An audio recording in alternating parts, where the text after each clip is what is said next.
নমস্কার বন্ধুরা, শ্রাবন্তী রান্নাঘর অ্যান্ড ব্লগ চ্যানেলে সকলকে স্বাগত। আজকে আমি পনিরের একটি রেসিপি নিয়ে চলে এসেছি। আজকে বানাবো পনির পাসিন্দা। এটা কিন্তু খেতে খুবই সুস্বাদু হয়, আর আপনারা যে কোনো অনুষ্ঠানে স্টার্টার হিসেবে এটি আপনারা খেতে পারেন।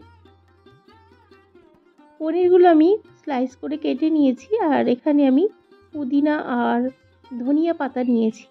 এগুলো ভালো করে জলে ধুয়ে জলটা ঝরিয়ে নিয়ে একটি মিক্সির জারের মধ্যে দিয়ে দিলাম। এগুলো দেওয়ার পরে একটা স্মুথ পেস্ট আমি বানিয়ে নেব। এর সঙ্গে দিয়ে দিলাম 2টি কাঁচা লঙ্কা, আর ধনিয়া পাতা আর পুদিনা পাতাটা আমি একসাথে দিলাম না, কিছুটা আগে একটু পেস্ট করে নিয়ে তারপর বাকিটা দিয়ে ভালো করে পেস্ট করব। আর এখানে দিয়ে দিলাম সামান্য একটু লবণ। লবণটা কিন্তু বুঝে দিতে হবে, কেননা যখন পেস্ট করা হবে তখন অনেকটা কমে যাবে। আর এখানে দিয়ে দিলাম চিনি। যেহেতু এটা একটা পুদিনার আর ধনিয়া পাতার গ্রিন চাটনি, তাই চিনিটা দিতেই হবে। ভালো করে পেস্ট করে নিয়ে আমি একটি পাত্রের মধ্যে ঢেলে নিয়ে তারপরে দিয়ে দিলাম পাতিলেবুর রস। এখানে একটা পাতিলেবুর 4 ভাগের 1 ভাগ নিয়ে নিয়েছি। পাতিলেবুর রস ভালোভাবে মিশিয়ে নিয়ে তৈরি হয়ে গেল গ্রিন চাটনি। এবার একটা ব্যাটার বানানোর জন্য এখানে প্রথমে দিয়ে দিলাম কর্নফ্লাওয়ার, তারপর দিয়ে দিলাম ময়দা। এখানে আমি 2 চামচ ময়দা 2 চামচ কর্নফ্লাওয়ার দিয়ে ভালোভাবে মিশিয়ে নিলাম। এবার দিয়ে দিলাম লবণ। এবার দিয়ে দিলাম কাশ্মীরি লাল লঙ্কার গুঁড়ো। এই লাল লঙ্কার গুঁড়ো দিলে কিন্তু কালারটা খুব সুন্দর আসে। এছাড়াও দিয়ে দিলাম গোলমরিচের গুঁড়ো। আমি এখানে সামান্য একটু গোলমরিচের গুঁড়ো দিয়ে দিলাম, এতে ফ্লেভারটাও কিন্তু খুব সুন্দর আসবে।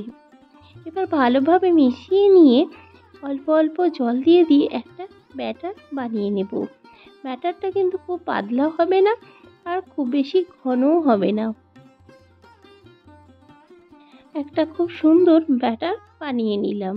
ব্যাটারটা খুব পাতলাও নয় আর খুব বেশি ঘনও নয়। এবার পনিরের যে স্লাইসগুলো আমি কেটে নিয়েছিলাম সেই স্লাইসের মধ্যে সামান্য একটু লবণ মাখিয়ে নিলাম।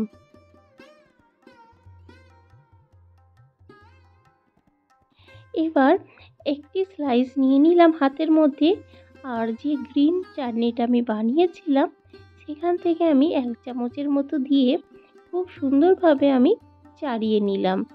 একটা পনিরের উপরে এটা দিয়ে আরেকটি পনিরের স্লাইস দেখুন দিয়ে দিলাম। এইভাবে প্রত্যেকটা তৈরি করে নেব।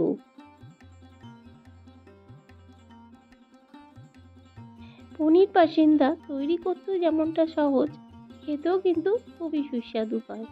আপনারাও বাড়িতে এইভাবে বানিয়ে ফেলুন। দেখুন প্রত্যেকটা রেডি হয়ে গেছে। এবার আমি ব্যাটারের মধ্যে ডুবিয়ে নিলাম, ভালো করে লাগিয়ে নিলাম ব্যাটারটা, আর সাদা তেল গরম করে আমি ভেজে নিলাম। দেখুন একটা একটা করে দিয়ে দিচ্ছি।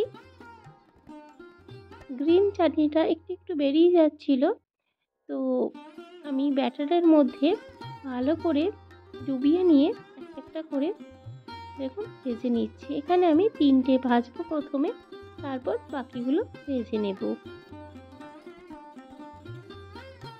যেসব বন্ধুরা আমার ভিডিওটি দেখছেন সবাইকে অনেক অনেক ধন্যবাদ। আর যদি লাইক না দিয়ে থাকেন অবশ্যই একটা লাইক দিয়ে দিন। আপনি যদি আমার চ্যানেলে নতুন বন্ধু হয়ে থাকেন চ্যানেলটা সাবস্ক্রাইব করে পাশের বেলটা অন করে দেবেন। আমার দেওয়া যে কোনো ব্লগ ভিডিও বা রেসিপি আপনাদের নোটিফিকেশানে পৌঁছে যাবে। আমি মিডিয়াম টু হাই করে এগুলো ভেজে নিলাম। দেখুন ভাজা হয়ে গেছে, আমি এগুলো তুলে নিচ্ছি। কতটা ক্রিস্পি হয়েছে উপরটা আমি দেখুন একটু আওয়াজ করে আপনাদের দেখিয়ে দিলাম কতটা ক্রিস্পি হয়েছে। এবার আমি কেটে দেখাচ্ছি ভিতরটা কতটা সুন্দর হয়েছে। খেতেও কিন্তু খুবই ভালো হয়েছিল। এই দেখুন, তৈরি হয়ে গেছে আমার পনির পাসিন্দা। এইভাবে আপনারা বানিয়ে ফেলুন। আর আজকের ভিডিও কেমন লেগেছে অবশ্যই কিন্তু কমেন্ট করে জানাবেন। লাইক করবেন, শেয়ার করবেন। আমি গ্রিন চাটনি আর টমেটো কেচাপ দিয়ে সার্ভ করেছি। সকলে ভালো থাকবেন, সুস্থ থাকবেন। Thank you.